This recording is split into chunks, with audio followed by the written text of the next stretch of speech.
They've been trying to tell us, Republicans, that the invasion is coming from south of the border. It would seem that the invasion into American cities is coming from law enforcement deployed by this administration to terrorize communities. Am I getting that right? No, you're absolutely right. This president has unleashed a war on our own people and our communities. It is terrorizing our communities.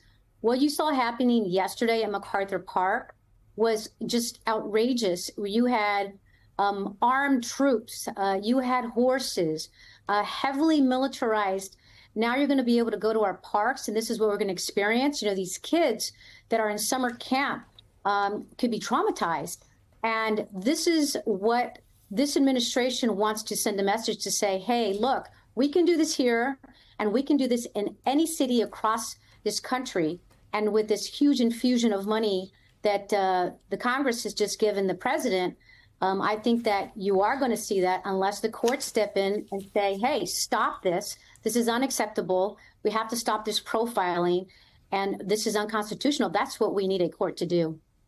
And yet you have the governor of your state aiding another governor in a red state who's going through a difficult time. And it just, as a side note, made me wonder, gee, how much aid did Texas send to California during the wildfire season, or would they send aid to California this year? It speaks to the corruption of some core values in this country.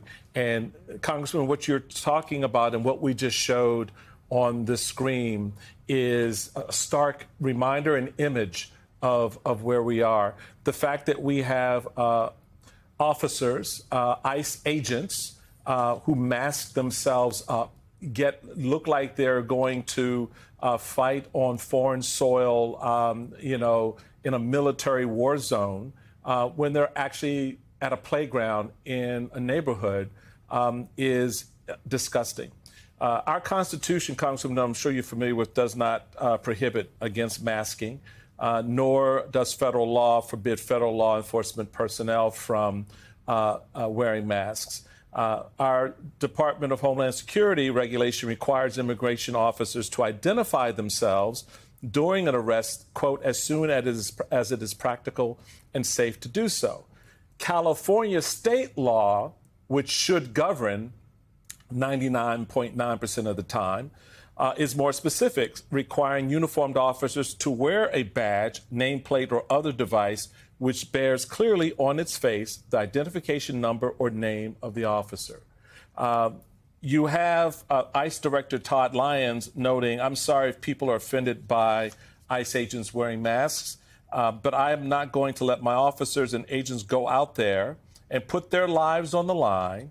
We've seen so much danger presented to them, their family on the line, because people don't like what immigration enforcement is.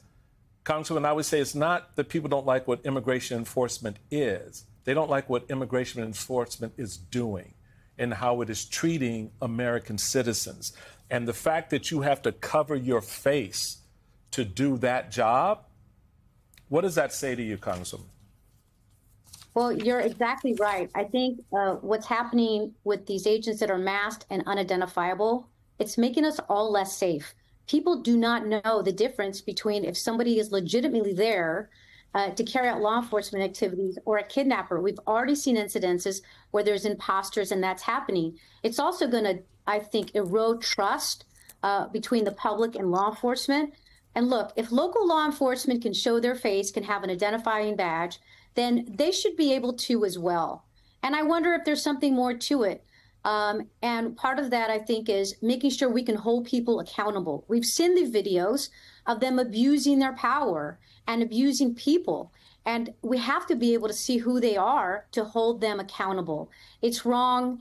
And I know during the big ugly bill process, I had an amendment to require them to unmask if they were going to get this huge infusion of money. Of course, it wasn't taken up. And we also know there's legislation efforts to try to do that. But it's really making us less safe. And I think this is something that this administration should recognize. Of course, all they care about is having no accountability.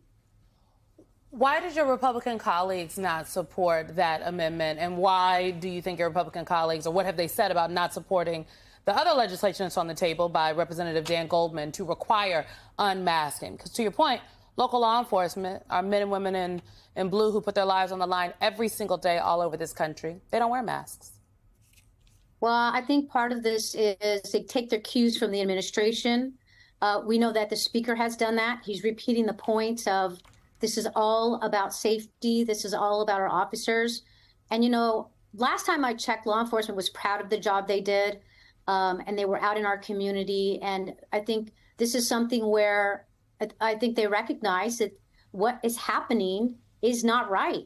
This is un-American. And the people who are doing this to have to wear a mask sends a message, I think, that just reinforces that this is not the right thing to do, and there needs to be accountability. Republicans are too afraid, and it's really quite fascinating. They're okay with masks now, and before we heard lectures about masks during COVID. So they aren't saying much other than it's a safety issue.